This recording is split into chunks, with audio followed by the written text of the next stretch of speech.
विद्यादायिनी मां सरस्वती, आश्रयदायिनी भारत माता, जहाँकर जन्म जयंती आज अच्छी पंडित उत्कल मणि गोपबंधु दास, सम्मुखरे प्रवेशन करिथिबा मोर आदरर शिशु भाई भौणी, आचार्य आचार्य बंधु भगिनी, आज भली एही पवित्र दिନରେ समस्तଙ୍କୁ मोर हार्दिक शुभेच्छा तथा अभिनंदन।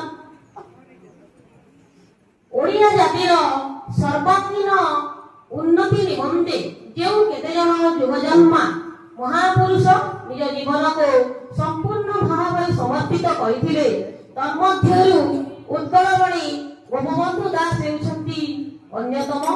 से हेउछंती निस्वार्थ पर सेवा और त्यागर मूर्तिमंत प्रतीक।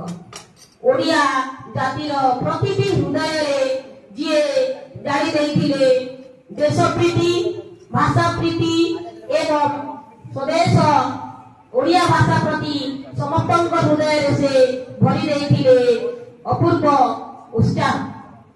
तांकर आज जन्म जयंती पंडित गोपबंधु दास 1877 मसीहा पुरी जिला साक्षीगोपाल निकटस्थ सुहांत ग्राम जन्मग्रहण करथिले अक्टोबर 9 तारिख रे आज भली पवित्र तिथि रे। पिता थिले दैतारी दास, मातांकर नाम स्वर्णमयी देवी। पिलाटी दिनरु से मां चेउंड थिले एवं पिउसी कमलांकर द्वारा तांकर बाल्यावस्था अतिबाहित होइतिला। जेतेबेले से मात्र 12 वर्ष बयसर थिले सेही समय तांकर विवाह होई जाइतिला मोदी देवी सहित। तांकर बाल्य जीवन से तांकर जो बाल्य शिक्षा गां जाटसाली रे ही होइतिला।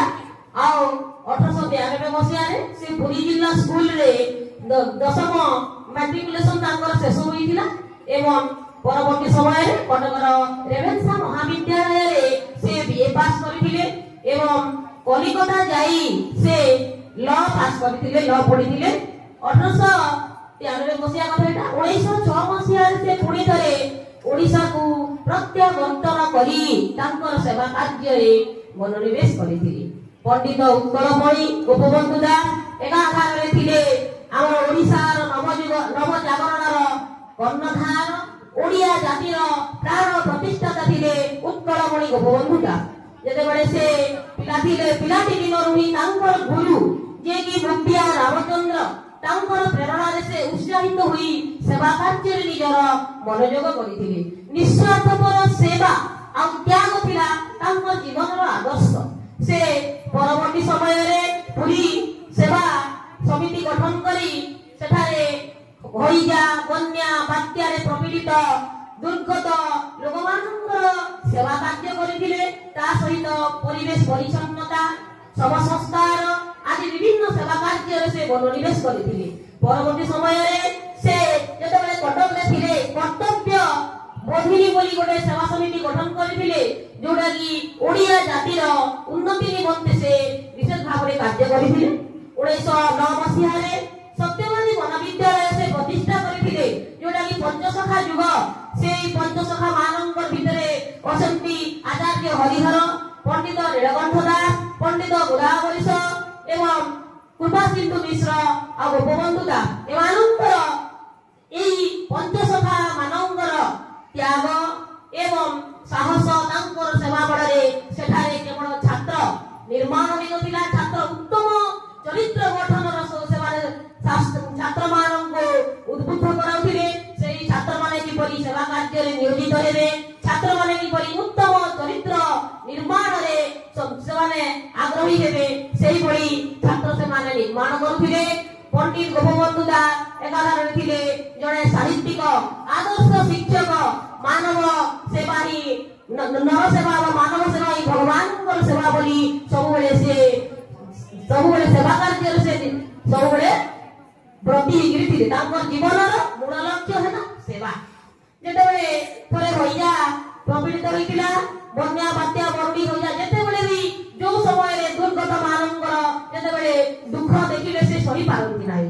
थरे होइया समय रे पंडित गोपबंधु दास सुना जाए जे तांकर रोग संचय रे पड़िथिबा एकमात्र शिशुपुत्र को छाड़ी से ହଇଜାରେ ପୀଡ଼ିତ ଥିବା ଦୁର୍ଗତ ଲୋକମାନଙ୍କର ସେବା କରିବା ପାଇଁ ଯାଇଥିଲେ।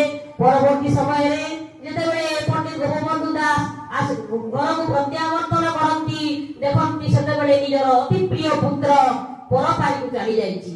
ଏହା ଅତ୍ୟନ୍ତ ଦୁଃଖର ବିଷୟ। କିନ୍ତୁ ଏଥିରୁ ପଣ୍ଡିତ ଗୋପବନ୍ଧୁ ଦାସଙ୍କର ନିଃସ୍ୱାର୍ଥପର ସେବା ଆଉ ତ୍ୟାଗର ଏକ ଜ୍ୱଳନ୍ତ ଦୃଷ୍ଟାନ୍ତ ଏହା। ତେଣୁ ଏହି ପଣ୍ଡିତ ଗୋପବନ୍ଧୁଙ୍କର ଆଜି ଜନ୍ମ ଜୟନ୍ତୀ। କେବଳ ଜନ୍ମ ଜୟନ୍ତୀ ପାଳନ କରିଦେଲେ ଆମର କର୍ତ୍ତବ୍ୟ ଏତିକିରେ ସମାପ୍ତ ହେବ ନାହିଁ। ଜନ୍ମ ଜୟନ୍ତୀ ପାଳନ କରି ତାଙ୍କର ପଥରେ ଆମେ ଯଦି ତାଙ୍କର ପଥକୁ ଅନୁସରଣ କରିବା, ସେହି ମାର୍ଗରେ ଆମେ ଯଦି ଅନୁସରଣ କରିବା, ସେବା କାର୍ଯ୍ୟକୁ ଆମ ଛାତ୍ର ଜୀବନରେ ଉତ୍ତମ ଛାତ୍ର ହୋଇ ଉତ୍ତମ ଚରିତ୍ର ଗଠନରେ ଏବଂ ସେବା କାର୍ଯ୍ୟରେ ଯଦି ମନୋନିବେଶ କରିବା, ତାହେଲେ ଆଜି ଭଳି ଏହି ପବିତ୍ର ଦିନରେ ପଣ୍ଡିତ ଗୋପବନ୍ଧୁ ଦାସଙ୍କର ଯେଉଁ ଜନ୍ମ ଜୟନ୍ତୀ ପାଳନ କରୁଛେ, କେବଳ ଜନ୍ମ ଜୟନ୍ତୀ ପାଳନ କରିବାର ଅର୍ଥ ସେତେବେଳେ ଯାଇକି ଆମର ସାର୍ଥକ ହେବ ଯେତେବେଳେ ଆମେ ତାଙ୍କର ସେହି ମାର୍ଗର ପଛରେ ଅନୁସରଣ କରିବା, ସେବା କାର୍ଯ୍ୟରେ ସମସ୍ତେ ମନ ଦେବା, ଉତ୍ତମ ଚରିତ୍ର ଗଠନର ଏକ ସୁନାଗରିକ ଯଦି ଆମେ ହେଇପାରିବା, ତାହେଲେ ଯାଇ ଆମର ଜନ୍ମ ଜୟନ୍ତୀର ପାଳନ କରିବା ସାର୍ଥକ ହେବ। ଏହି ଯୋଗଜନ୍ମ ମହାପୁରୁଷ 1928 ମସିହା ଜୁନ ମାସ 17 ତାରିଖରେ ଇହଲୀଳା ସମ୍ପନ୍ନ କରିଥିଲେ। ଦରଦୀ ବନ୍ଧୁ ଗୋପବନ୍ଧୁଙ୍କର ଏହି ମୃତ୍ୟୁର ଖବର ଶୁଣି ଓଡ଼ିଶାର ପୁରପଲ୍ଲୀ ସମସ୍ତ ଉତ୍କଳର ସମସ୍ତ ନରନାରୀ ସେଦିନ ଦୁଃଖରେ କାନ୍ଦି ପକାଇଥିଲେ। ଏଭଳି ଜଣେ ଦରଦୀ ବନ୍ଧୁ ନିଃସ୍ୱାର୍ଥପର ସେବା ଓ ତ୍ୟାଗର ମୂର୍ତ୍ତିମନ୍ତ ପ୍ରତୀକ କେବଳ ସେଇ ଉତ୍କଳମଣି ଗୋପବନ୍ଧୁ ଦାସ ଅଟନ୍ତି।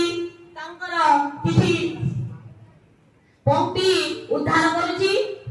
ମିଶୁ ମୋର ଦେହ ଏ ଦେଶ ମାଟିରେ, ଦେଶବାସୀ ଚାଲି ଯାଆନ୍ତୁ ପିଠିରେ, ଦେଶର ସ୍ୱରାଜ୍ୟ ପଥେ ଯେତେ ଗାଢ଼, ପୁରୁ ପଡ଼ି ତହି ମୋର ମାଂସ ହାଡ଼।